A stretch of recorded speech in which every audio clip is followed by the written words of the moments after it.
Oke, Assalamualaikum warahmatullahi wabarakatuh, sahabat trader. Sekarang saya mau analisa di pair gold. Ya, seperti biasa di pair gold. Di sini kita mulai dari weekly.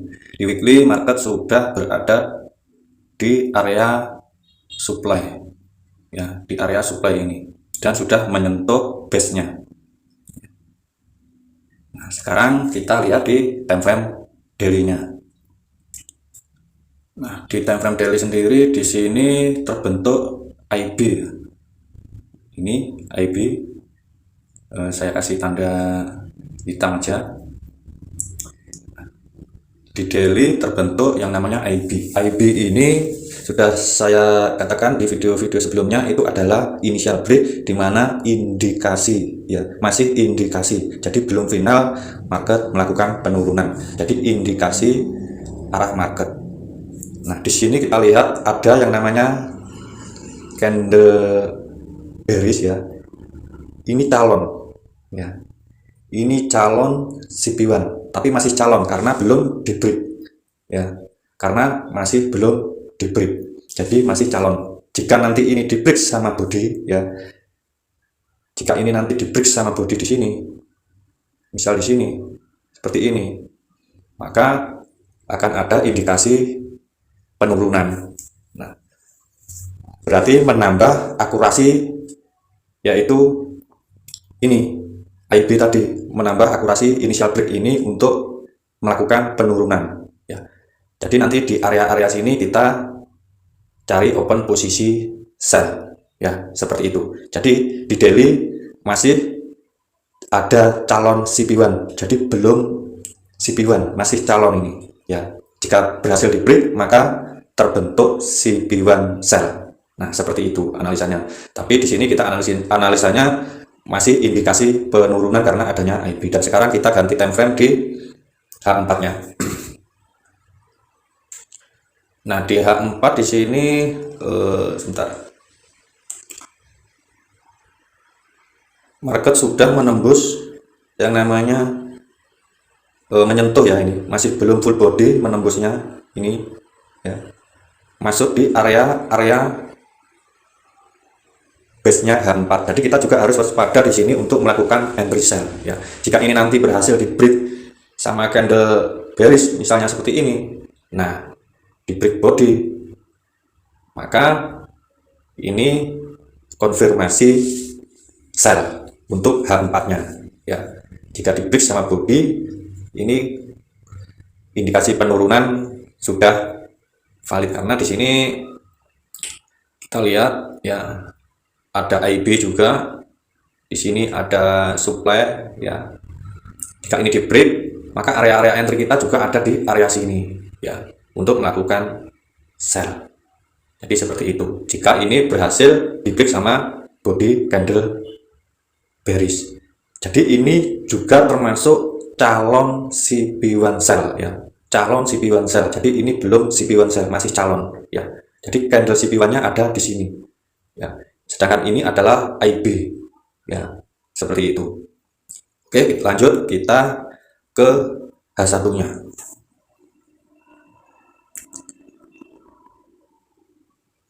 Di H1 market merespon, ya, base H4 ini tadi.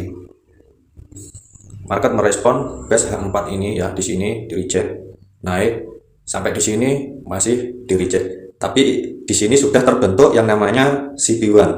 Inilah candle CP1, ya. Jadi candle CP1-nya ada di sini. Ini candle CP1 yang berhasil di break, ya. Coba saya besarkan di sini. Nah, jadi kita ukur pakai Fibo di sini, ya. Kita ukur pakai Fibo. Tentu take profit berada di area 161 ini. Take profit wajib kita jika melakukan sell, ya. Apakah kita di sini bisa melakukan sell? Tentu bagi setiap trader itu berbeda-beda, ya. Ada yang langsung melakukan entry sell setelah terbentuknya CP1 ataupun dominant break. Tapi saya anjurkan bagi teman-teman itu untuk cari pullback-nya dulu atau retest-nya, supaya kita tidak deep risk, ya. Risk kita tidak terlalu besar.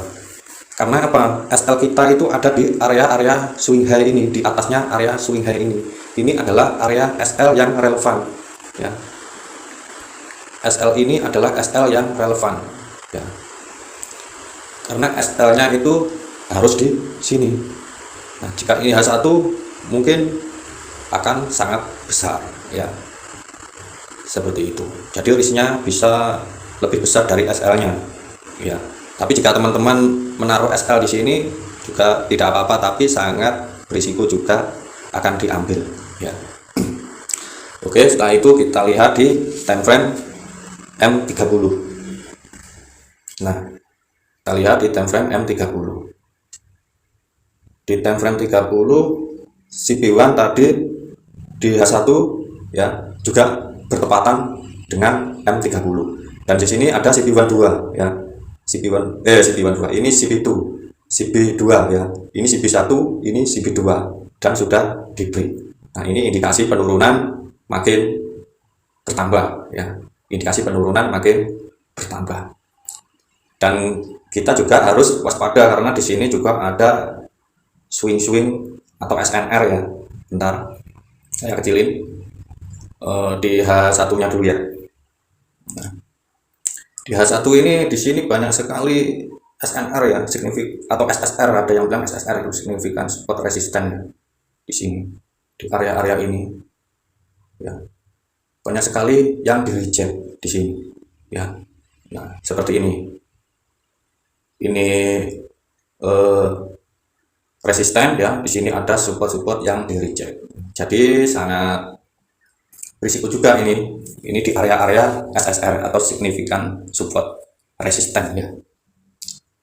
Oke, tadi di M30 sama dengan H1. Jadi indikasi penurunan, di mana di sini juga ada yang initial break ya, yang sudah saya share di komunitas YouTube ini, di postingan komunitas YouTube ini. Dan di sini juga ada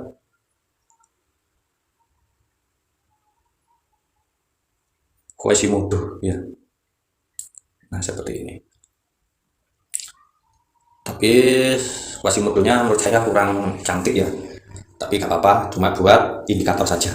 Nah, seperti itu. Sekarang kita ganti time frame M15. Kita lihat di time frame M15. Nah, di time frame 15 sendiri di sini market sudah membentuk IB ya. Di M15 ada IB, indikasi kenaikan ya, dan belum membentuk setup buy, masih indikasi kenaikan. Teman-teman pasti bingung, wah ada IB, apakah kita akan lanjut sell? Nah, maka dari itu saya berharap untuk menunggu pullbacknya jika kita entry sell di time frame H1 tadi yang ada CP1-nya ya. Nah, setelah kita mengidentifikasi adanya IB, kita turunkan karena di sini tidak ada setup buy, tapi yang ada indikasi kenaikan. Maka kita turunkan time frame di M5, tidak apa-apa ya, sampai M1 pun juga tidak apa-apa. Nah, di sini ternyata M5 ya juga tidak membuat setup buy ya. Di M5 ini tidak membuat setup buy, bahkan malah membuat IB sell. Nah, di M15 ada IB buy, di M5 ada IB sell. Ini dilema buat trader CP1 ya, yang menggunakan setup CP1. Maka dari itu kita tidak boleh langsung entry. Kita perlu analisa ulang lagi ya, mulai dari bahkan sampai dari time frame kecilnya di M1-nya ya. Di time frame M1 di sini sudah terbentuk yang namanya CP1 ya. Ini candle CP1, ini high, new high ya. Dan ini IB ya. Dan ini candle CP1-nya, maka kita ukur pakai Fibo di sini. Jadi yang terbentuk setup di time frame kecil itu kita tandai dulu. Nah, seperti ini. Maka kita lihat di sini hampir mendekati level 161 ya.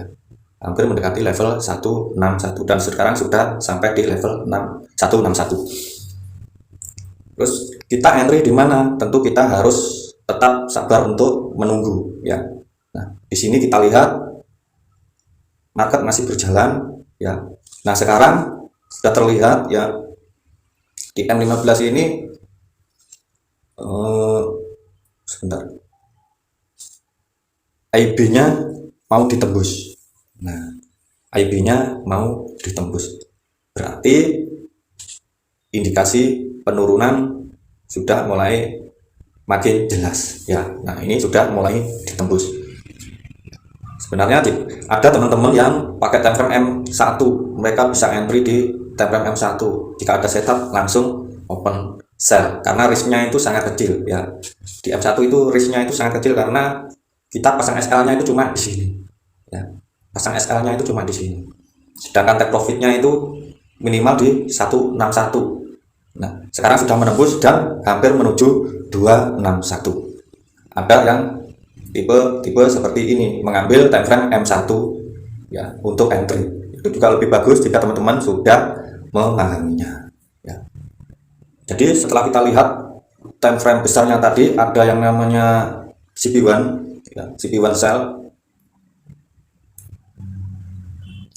Teman-teman juga harus pantau time frame kecil. Jika ada setup pembalikan seperti setup buy, maka langsung diukur ya, langsung diukur. Seperti ini misal, di sini masih belum ada yang namanya setup buy. Bahkan di sini supportnya sudah ditembus di M5 ini. Di M5 ini supportnya sudah mau ditembus ya, tinggal 1 menit lagi akan ditembus. Maka jika ditembus, kita juga bisa ukur nanti pakai Fibo di area-area sini ya, seperti itu.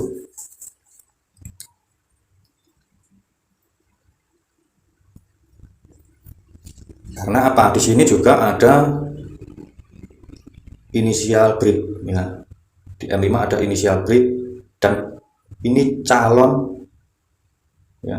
Ini calon candle CP1 sell jika berhasil di break ya.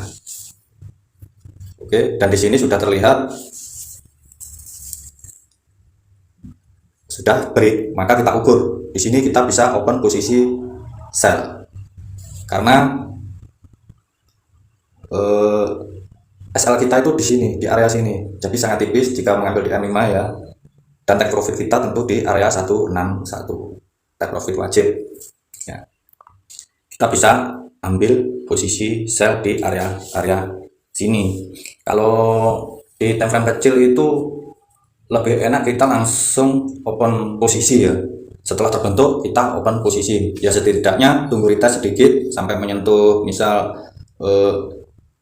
area-area CP1 nya ini ya, kita open posisi sell di situ ya. Jadi risknya itu kecil, tapi jika di time frame H1 tadi ya, jika di time frame H1 tadi itu risknya sangat besar karena SL yang rasional ya itu berada di swingnya ini. Nah, ini berada di situ, jadi risknya sangat besar risikonya. Tapi di sini saya yakin market akan turun, tapi juga kita perlu waspada ya. Di sebelah-sebelahnya yang saya katakan tadi banyak sekali reject dan membuat support baru ya.